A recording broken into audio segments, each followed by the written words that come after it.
Redick takes his first steps on the Lakers' tightrope. Clayton Kershaw undergoes 2 surgeries and sounds like he's getting the hang of it. And Paul George taunts Clippers fans on his way out of Intuit Dome. Good morning. I'm James. And this is your daily dose of sports and snark for the greatest sports city in the world, Los Angeles. This is the faithful Angelenos morning report. It is November 8th, 2024, back in Northern California for work. And yes, that is why I brought this cap and wearing it everywhere I go, letting these dirty, aging hippies know what's up. And by the way, if you like being in the know about LA sports, clickety-clack the like button. Clickety-clack the subscribe button. There's a notification bell. Hit that. It'll let you know when we drop new content. Sharing is caring. Let people know we exist, and by all means comment. Now, before we go through the news and notes, a look at the scoreboard. Vancouver 4, Kings 2. Quinton Byfield scores the second goal of the year. Vladislav Gavrikov also scored, but the Kings lose for the first time in regulation at home. USC 75, Idaho State 69. Okay, I'd be lying if I told you that I watched this game. But Idaho State actually led with less than 4 minutes to go, to which I offer the following cutting-edge analysis. What the F? I mean, fine, you're 2-0, big whoop. But you got to do more than that. Josh Cohen scored 19 points to lead the Trojans. Meanwhile, today, Philadelphia is at the Lakers at 7 o'clock. Shams Charania of ESPN says Anthony Davis has plantar fasciitis. Now, he's probably playing tonight. That would be AD, not Shams. But if you've ever had plantar fasciitis, it's painful as hell. Clippers at Sacramento at 7 o'clock. There's a guy named Mo Bamba in the NBA. He's actually on the Clippers. He actually exists. He just never plays. Like tonight. Why'd you sign him? Iowa is at UCLA football tonight at 6. If you like watching offensive and defensive lines battle, check this game out. Because the Hawkeyes rely on their running game, which ranks 10th in the nation. But the Bruins only allow about 100 rush yards per game. And by the way, side note, UCLA hasn't won at the Rose Bowl this year. New Mexico is at 22nd ranked UCLA basketball at 8 o'clock. And Vancouver is at LAFC at 7:30. The black and gold, they've made MLS Cup finals for 2 consecutive years, but they have to win tonight or they get eliminated in the first round of the playoffs. And what do you say we get to the news? Redick is making adjustments to the Lakers rotation. Now, under normal circumstances, you'd be like, okay, whatever. First-year coach needs to find the most effective matchups. Only this is the Lakers. Team toxic. Don't get me wrong. Always love the Lakers. But even in the best of times, there has been drama with this franchise. So you have a coach like Redick, who clearly doesn't have the pedigree of a Phil Jackson. Redick wanting to impose his will with that franchise? It's literally going to be like watching the flying Walendas walk the tightrope in a human pyramid. You don't want them to fall into the volcano, but there's this feeling of inevitability, so you're just waiting for that one foot slip, the splash of lava, and the blood-curdling screams. So, first change, Max Christie, who signed a $32 million extension in the offseason and after just 8 games, loses his minutes to Cam Reddish. And remember, by the way, how the LA Times just a couple of days ago was reporting that Christie was learning just so much from D'Angelo Russell. Oh, the learning. The education from a grizzled vet, teaching him how to do things the right way. Yeah, Russell's playing time got cut too. So that's not particularly encouraging. Russell played just 22 minutes in Memphis due to, quote, lack of compete, unquote. So what do we make of this? I mean, on the one hand, Redick's right. The Lakers have allowed almost 119 points per game. That is third worst in the NBA. They allowed more than 130 points twice in their recently concluded 1-4 road trip. So I'm not trying to tell you that the Lakers are about to go up in flames. 4-4 is a much better start than the ones that the last two seasons had with Darvin Ham. But I've been saying this since before Redick was hired. There's a problem that might wind up bubbling. JJ Redick is a hot take specialist. After his career, he had a podcast, he'd appear on ESPN, and he would lob cheap shots. Now, he didn't lob cheap shots at D'Angelo Russell, but look, these are problems because the moment that JJ Redick starts to act like Stephen A. Smith with a clipboard, that could totally fracture the locker room. Theoretically, he's on point. But this is a franchise that is team drama. This could wind up spinning. Not predicting it, saying it could happen. But for now, that doesn't even matter to the scribes, right? The scribes could give 1/10 of a poop about that. All they wanted to know, instead of the changes and how the team is going to run, all they want to know about is Bronny James. Well, at long last, our regional nightmare is over. Bronny James and the legions of enabling scribes finally had to face reality. There was an intervention. Everybody was gathered in and they had to face reality. And that reality is, dude needs to learn how to shoot. The Lakers have demoted Bronny James to the G League. Now, this is not the right call. It's basically the second best call, because the right call was to keep his ass in college so that some assistant down there could teach him how to shoot. That's off the table. So instead, the Lakers had to go to the second best call, which is to peddle him off to the G League, and hopefully somebody will teach him there. Somebody has to teach this guy's stubborn ass how to shoot. Do you think about it? The guy went to USC, right? For a year, played only about 20 games. Do you know how Andy Enfield made his name before he became a head basketball coach? He taught shooting technique. He taught people how to shoot. But Bronny James splits from the Trojans and he complains about the program after he leaves. So, for the rest of the season, James is going to bounce between LA and South Bay.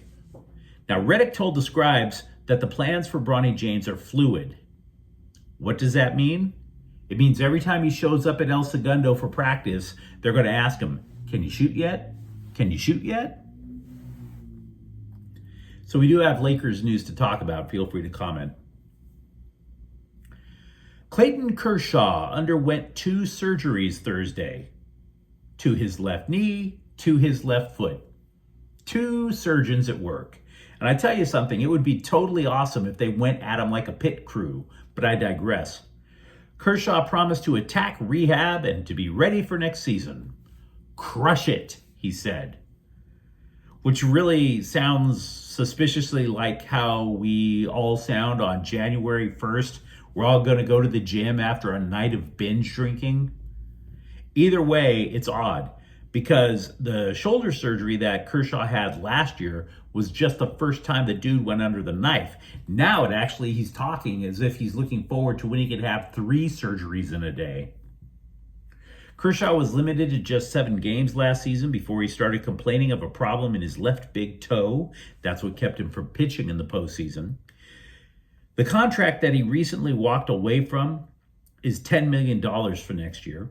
The belief is that he's trying to cut the Dodgers a break because if you're not on the 40-man roster, it gives the team just a little bit more financial flexibility. It is believed that if he returns to LA, which is what he has said he intends to do, it's going to be an incentive-laden deal. If you are curious, by the way, about the market for Dodgers free agents, we have some updates on one. Yahoo Sports is reporting that Teoscar Hernandez has suitors in Baltimore and Boston. Kike Hernandez also removed Dodgers from his social media profile. Okay. Did he replace it with Raising Cane's cashier?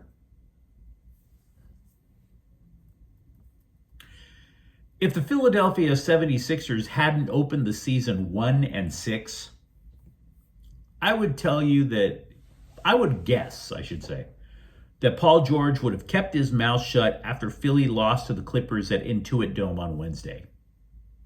But they are 1-6, and George has never, ever been a graceful loser.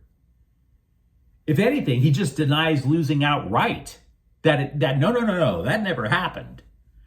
Anybody remember all the times that Paul George face planted in the postseason? And so he nicknames himself Playoff P. So fast forward to today, and Denial P said that the booing that he got from Clipper fans was stupid. Now, the Clippers, as a franchise, they played the perfunctory tribute video on the scoreboard, and George said that was really classy and he appreciated it. But the boos, quote, "I still don't get it. When I do go back to Indy, I don't get it. But it is what it is. I look forward to next year being back here and more boos. I mean, I was a free agent.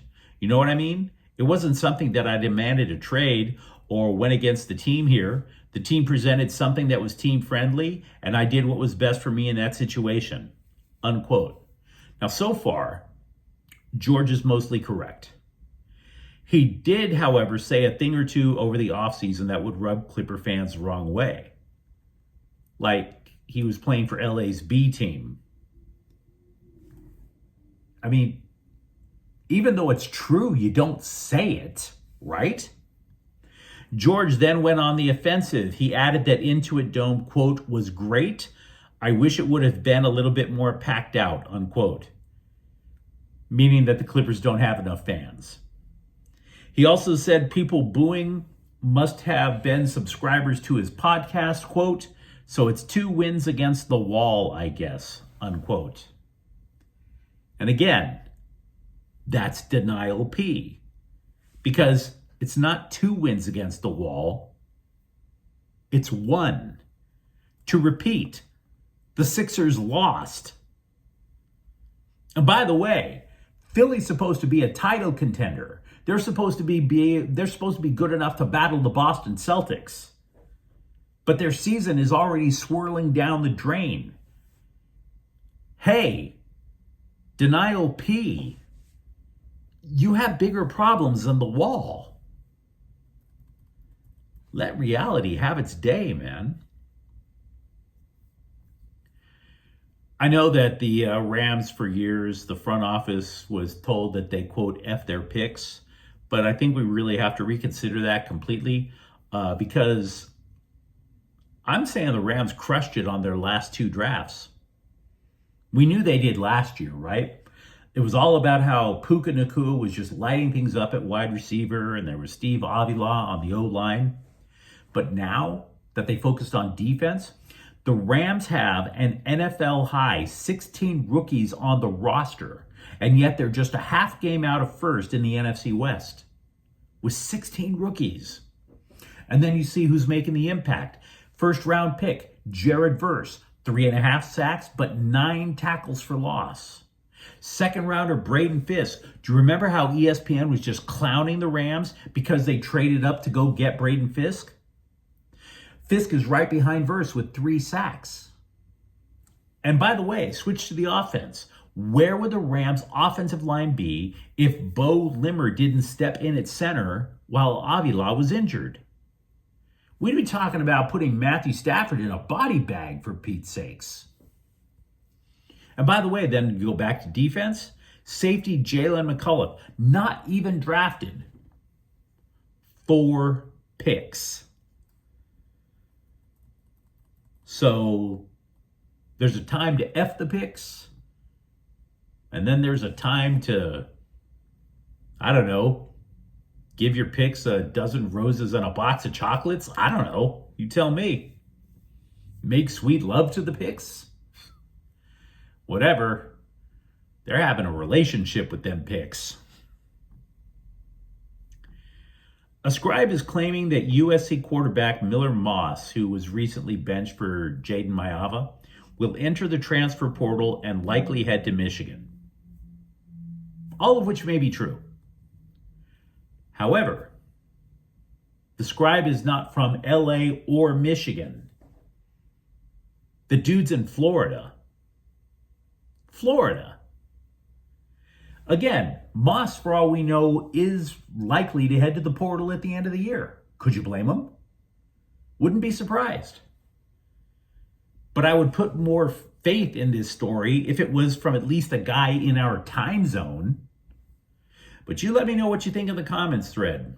Talk to me, for example, about JJ Redick and his changes with the Lakers rotation. Or for that matter, if you're confident in the rehab capabilities of one Clayton Kershaw. And if you enjoyed the content, don't forget to subscribe to Faithful Angelenos. We talk LA sports every single day here.